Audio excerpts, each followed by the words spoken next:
செய்தி கதம்பம்.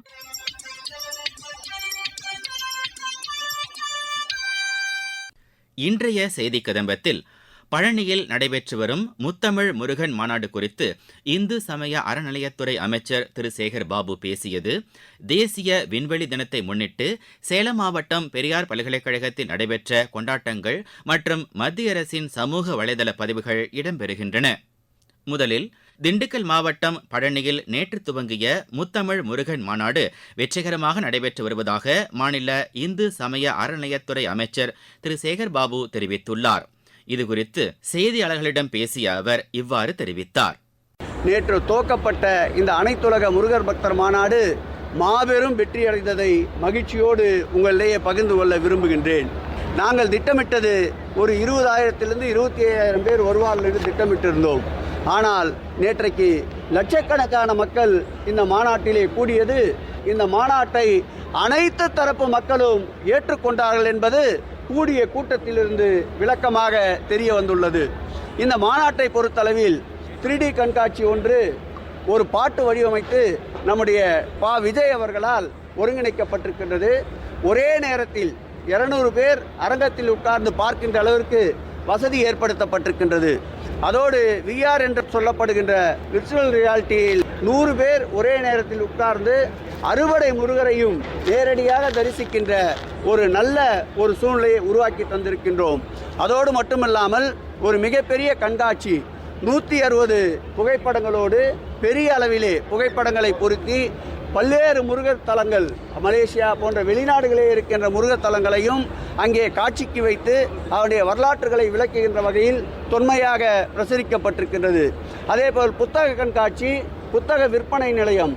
இன்று 2 நாட்கள் விற்பனைக்கு உள்ளாகின்ற புத்தகங்கள் கூடுதலாக 20% தள்ளுபடி செய்து அந்த புத்தகங்கள் விற்பனைக்கு உள்ளன. கண்காட்சியை பொறுத்தளவில் பக்தர்களுடைய கோரிக்கைக்கிணங்க கண்காட்சி, VR மற்றும் நம்முடைய 3D கண்காட்சி அனைத்தும் 5 நாட்கள் நீடிக்கப்படுகிறது என்பதை மகிழ்ச்சியோடு தெரிவித்துக் கொள்கிறோம். நேற்றைக்கு மாத்திரம் கிட்டத்தட்ட 600 கலைஞர்கள் பங்கேற்ற நிகழ்ச்சி நடைபெற்றது.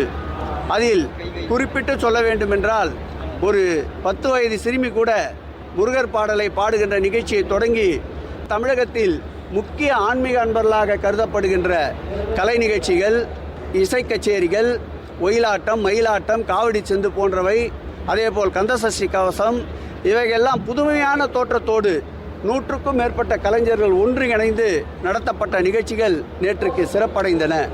அதில் 4 நீதிபதிகள் நேற்றைக்கு பங்கேற்றார்கள். தமிழ் கூறும் ஆதீனங்கள் அனைவரும் இந்த நிகழ்ச்சியில் பங்கேற்று சிறப்பித்தார்கள்.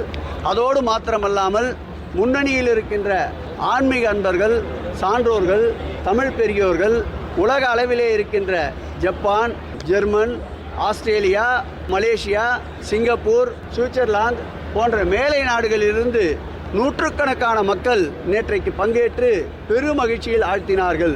நேற்றைக்கு மாத்திரம் 50,000 பக்தர்களுக்கு கட்டணமில்லாமல் பிரசாதம் வழங்கப்பட்டிருக்கின்றது.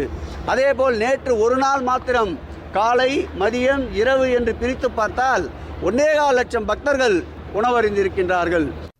இனி சேலம் மாவட்டம் பெரியார் பல்கலைக்கழகத்தில் தேசிய விண்வெளி தின கொண்டாட்டங்கள் சிறப்பாக நடைபெற்றது என எமது செய்தியாளர் விஜயகுமார் தெரிவிக்கிறார்.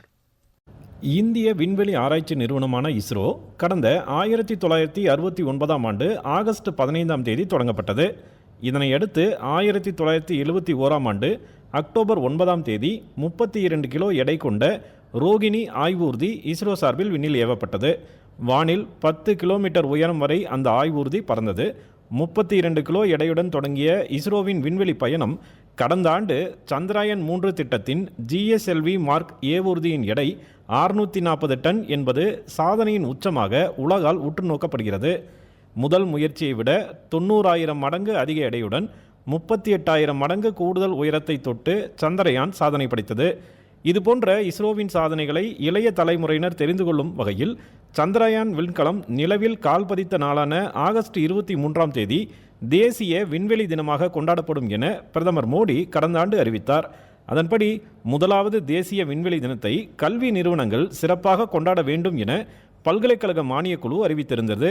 அதன்படி சேலம் பெரியார் பல்கலைக்கழகத்தில் தேசிய விண்வெளி தின கொண்டாட்டங்களை துணைவேந்தர் ஜெகநாதன் தொடங்கி வைத்தார். சந்திரயான் திட்டத்தில் நிலவின் மண் மாதிரியை பெரியார் பல்கலைக்கழகம் உருவாக்கி அனுப்பியிருந்தது.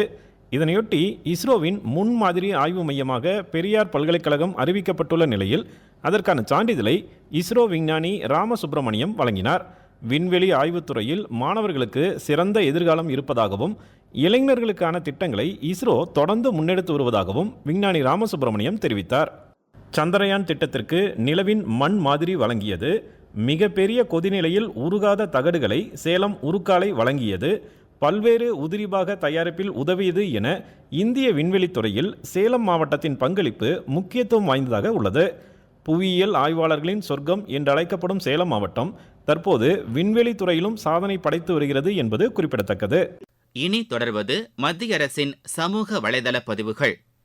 மகாராஷ்டிரா மாநிலம் ஜல்கோனில் நடைபெற்ற லட்சாதிபதி பெண்களுக்கான நிகழ்ச்சியில் தொழில் முனைவோர் பயிற்சி பெற்ற 11 லட்சம் பெண்களுக்கு பிரதமர் திரு நரேந்திர மோடி இன்று சான்றிதழ்களை வழங்கினார். நாட்டில் உள்ள 48 லட்சம் பெண்கள் பயன்பெறும் வகையில் 2500 கோடி ரூபாய் சுழல் நிதியை பிரதமர் திரு நரேந்திர மோடி இந்த நிகழ்ச்சியின் போது விடுவித்தார். அறிவியல், தொழில்நுட்பம் மற்றும் எரிசக்தி உள்ளிட்ட துறைகளில் இந்தியா அமெரிக்கா இடையிலான ஒத்துழைப்பை அணுசக்தி சார்ந்த வர்த்தகம் தொடர்பான இருதரப்பு பேச்சுவார்த்தை உறுதி செய்திருப்பதாக மத்திய அமைச்சர் திரு ஜிதேந்திர சிங் தெரிவித்துள்ளார். மத்திய அரசு ஊழியர்களின் அர்ப்பணிப்பை அங்கீகரிக்கும் வகையில் ஒருங்கிணைந்த ஓய்வூதிய திட்டத்திற்கு அமைச்சரவை ஒப்புதல் வழங்கியிருப்பதாக தகவல் ஒலிபரப்புத்துறை இணையமைச்சர் திரு எல் முருகன் கூறியுள்ளார்.